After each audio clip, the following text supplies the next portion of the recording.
नामुल्लाह रूमी रहमतुल्लाह ताला लिखा है कि एक आदमी की बंदर से दोस्ती हो गई, बंदर से दोस्ती हो गई। खुद आदमी था, दोस्ती किससे लगा ली?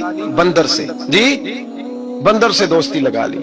हुआ ये कि उसकी तफसील बयान की। हजरत रूमी अलैहि रहमा फरमाते हैं कि बंदर को सांप काटने लगा तो इसने उसको बचाया था सांप से, तो बंदर इसका फरमाबरदार हो गया। ये बंदर को कहता दरख्त पे चढ़ जा तो चढ़ जाता, बैठ जा तो बैठ जाता, उठ जा तो उठ जाता। ये लोगों के सामने डिंगे मारता कि देखो बंदर भी मेरा फरमाबरदार है।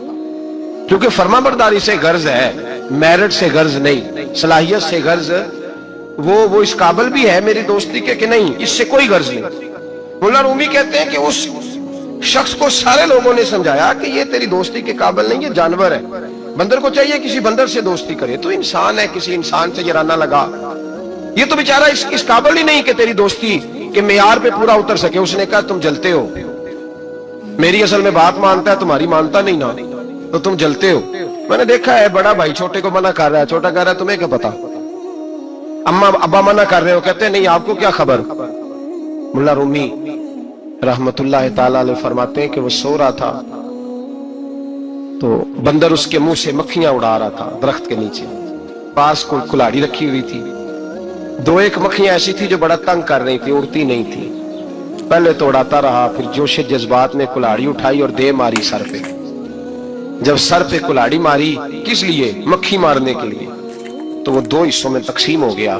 कत्ल हुआ, शोर हुआ कि बंदर ने मार दिया, बंदर ने मार दिया, बंदर ने मार दिया। तो एक दरवेश गुजर रहे थे, वो कहने लगे इसे बंदर ने नहीं मारा, इसे इसकी सोच ने मार डाला है, इसे उस चीज ने मार डाला है कि ये समझा ही नहीं कि ये मेरे काबिल नहीं। लोग बंदरों से दोस्ती कर लेते हैं, लेकिन ये नहीं समझते कि ये ले डूबेंगे, ये तबाह कर देंगे, ये वहां तक ले जाएंगे जहां से वापसी का रास्ता ही नहीं। इसलिए कि बेवकूफ दोस्त प्यार भी करे ना, तो उसे प्यार करने का तरीका भी, बोलिए प्यार का तरीका भी, प्यार भी अच्छे तरीके से, मोहब्बत भी अच्छे उसलूब में करेगा तो कर सके। हम गलत लोगों को